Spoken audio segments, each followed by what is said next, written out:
اے میرے پیارے بیٹے میں تمہیں جنگ میں جانے کی اجازت کیسے دے دوں؟ امام زین العابدین کی اصرار کرنے کے باوجود بھی امام علی مقام نے انہیں جنگ میں جانے کی اجازت نہیں دی اور فرمایا تھا اے بیٹے اے امام زین العابدین میں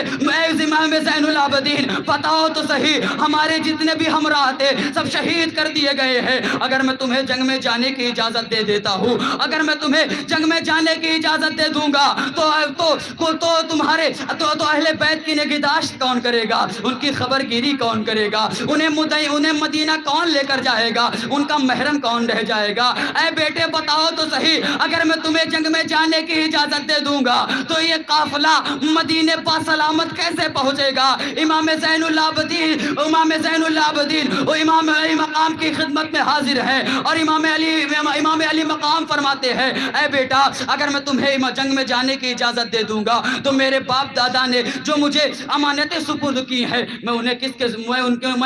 کس کے حوالے کر کے جاؤں گا؟ اے بیٹا بتاؤ تو صحیح یہ جو امانتیں میرے پاس ہیں میں انہیں کن کے سپرد کر کے جاؤں گا؟ لہٰذا اے بیٹے صبر و استقامت سے کام لینا، میرے شہید ہونے کے باوجود میرے شہید ہونے کے بعد تم صبر و استقامت سے کام لینا اور نانا جان کی شریعت پر سختی سے عمل کرتے رہنا، ان کی سنت پر سختی سے عمل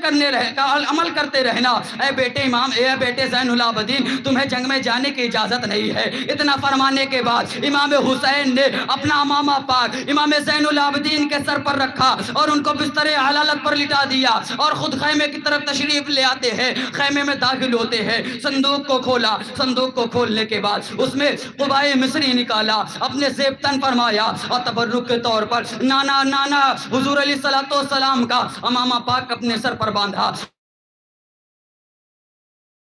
بابا علی شیر خدا کی ذوالفقار حیدری اپنے ہاتھوں میں لیتے ہیں اور میدان کارزار میں جانے کے لیے تیار ہو جاتے ہیں۔ جب امام علی مقام میدان کارزار میں جانے کے لیے تیار ہو جاتے ہیں، بی بی ادب خیمے سے کھڑی ہو کر دیکھ رہی ہیں، ان کے آنکھوں سے خون کے آنسو ٹپک رہے ہیں اور زبان حال سے کچھ فریاد نہیں کر رہی ہے۔ جب امام علی مقام نے تمام تیاری کو پوری کر لی اور میدان کارزار میں جانے کے لیے تیار ہو گئے ہیں تو جب بہن زینب نے دیکھا تو حسرت بھری آواز سے کہتی ہے کہتی ہے بھیا حسین۔ ابھی بیوں نے جب حسرت بھری نگاہوں سے دیکھا تو فرمایا اے میرے سرتاج، اور جب اس چھوٹی سی بچی سکینہ نے دیکھا تو فرمایا تھا اے بابا جان ہمیں اس جنگل میں کس کے حوالے کر کے جا رہے ہیں؟ ہمیں اس جنگل میں کس کے حوالے کر کے جا رہے ہیں؟ جن یزیدیوں نے ننھے علی اصغر پر ترس نہیں کھایا تھا وہ ہمارے ساتھ کیسا سلوک کریں گے؟ اے بابا جان ہمیں ان جنگلیوں کے حوالے نہ کر کے جائے۔ امام علی مقام فرماتے ہیں اے بیٹی میں تمہیں ان جنگلیوں کے حوالے نہیں کر رہا، میں تمہیں اللہ تعالیٰ کے سپرد کر کے جا رہا ہوں، میں تمہارا نگہداشت رب تبارک و تعالیٰ ہوگا۔ اتنا فرمانا تھا، سب کی زبان پر خاموشی کا زبردست پہرا لگ جاتا ہے، کوئی زبان حال سے کچھ فریاد نہیں کر رہے ہیں۔ عزیزان ملت اسلامیہ اتنا فرمانے کے بعد امام علی مقام نے اپنے گھوڑے کو درود شریف پڑھی اللہم صلی علی سیدنا مولانا محمد معدن الجود والکرم والی بارک وسلم صلو علیہ صلاۃ دائمۃ بدوام ملک اللہ صلی اللہ تعالی علیہ وسلم۔ ایک بار اور درود شریف پڑھ اللہم صلی علی سیدنا مولانا محمد معدن الجود والکرم۔